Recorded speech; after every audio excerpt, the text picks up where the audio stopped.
ठीक है, ठीक है, रिजर्व समझाते हैं आपको, ठीक है, शॉर्ट में समझाता हूँ क्योंकि 11th में कोई बहुत ज़्यादा नहीं है, 12th में इसका बहुत कंसर्न रहेगा, आपको 12th के पॉइंट ऑफ व्यू के हिसाब से 11th में समझा दिया जाएगा। देखिए रिजर्व क्या होता है, किसी फर्म को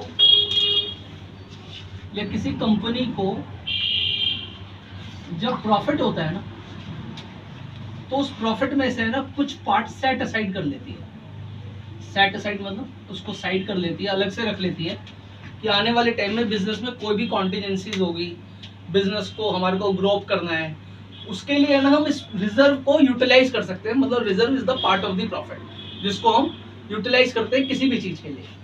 अब जो रिजर्व होता है ना बेसिकली वो दो तरीके के हैं जो हम देख रहे हैं बेसिकली। एक होता है जर्नल रिजर्व, क्या होता है जर्नल रिजर्व बोल सकते हो आप सारे साथ में, और एक होता है स्पेसिफिक रिजर्व, ठीक है। अब जर्नल रिजर्व क्या होता है और स्पेसिफिक रिजर्व क्या होते हैं देखते जरा। देखिए जर्नल रिजर्व क्या है कि प्रॉफिट का वो पार्ट जिसको आपने एज ए रिजर्व बना लिया जर्नल रिजर्व।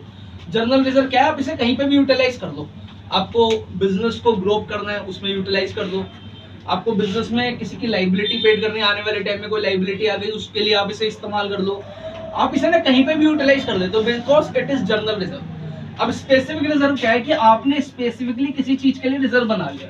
स्पेसिफिकली जैसे आपने बनाया वर्कमैन कंपनसेशन रिजर्व, मतलब इसका मतलब क्या है, वर्कमैन कंपनसेशन रिजर्व का मतलब, स्पेसिफिक रिजर्व का मतलब क्या है कि आप इस पैसे को ना, अगर वर्कर के साथ कोई दिक्कत होती है, परेशानी होती है, वर्कर को किसी तरीके की प्रॉब्लम होती है, इस पैसे का इस्तेमाल सिर्फ वर्कर के लिए होगा, किसी और चीज के लिए नहीं होगा। जैसे आप समझो कि हमारे घर में भी ना कई बार ऐसा होता है, हमारे घर में पैसा है, पापा लाए मम्मी लाई घर में रखा हुआ है, हम उसे कहीं पे भी यूटिलाइज कर लेते हैं, खाना लाना है, सब्जी लानी है, राशन लाना है, कुछ भी कर लिया, वो हमारा इनकम हुई, उसमें से इनकम जैसे 50,000 रुपए, उन्होंने बोला 20,000 रखो अलग, इसमें से कोई भी हमारे को दिक्कत होगी, परेशानी होगी, कपड़े लत्ते लाने कुछ भी हम उसमें इस्तेमाल करेंगे।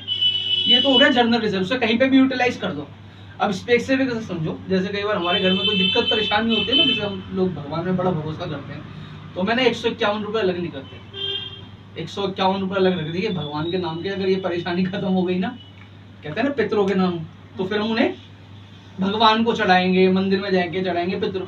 अब आप देखोगे ना वो 151 रुपये अलग रखे जाते हैं, उसको कोई भी नहीं छेड़ता। ये नहीं आपको कोई काम आया आपने 151 रुपये निकाल के वहां पे यूटिलाइज कर लिया, आप उसे कहीं यूटिलाइज नहीं करते। तो जब आप किसी चीज के लिए स्पेसिफिकली एक अलग पैसा रख लेते हो और उस पैसे को कहाँ पे यूटिलाइज करेंगे, उस पर्टिकुलर चीज के लिए यूटिलाइज करेंगे, तो वो क्या बन जाएगा हमारा स्पेसिफिक रिजर्व, ठीक है। जो रिजर्व होते हैं क्योंकि प्रॉफिट में से साइड होते हैं, इसलिए बैलेंस शीट की कौन सी साइड में आते हैं, लाइबिलिटी साइड में। कौन सी साइड में आते हैं, लाइबिलिटी साइड, ठीक है जी। समझ में आया आपको कि जर्नल रिजर्व जहाँ आप कहीं पे भी यूटिलाइज कर दो वो जर्नल रिजर्व है, लेकिन स्पेसिफिक रिजर्व कि आपने पर्टिकुलरली पैसा निकाला प्रॉफिट में एक स्पेसिफिकली आइटम के लिए, स्पेसिफिकली किसी भी प्रोडक्ट के लिए, आप इस पैसे को वहीं पे क्या करोगे, यूटिलाइज करोगे, it is called specific reserve.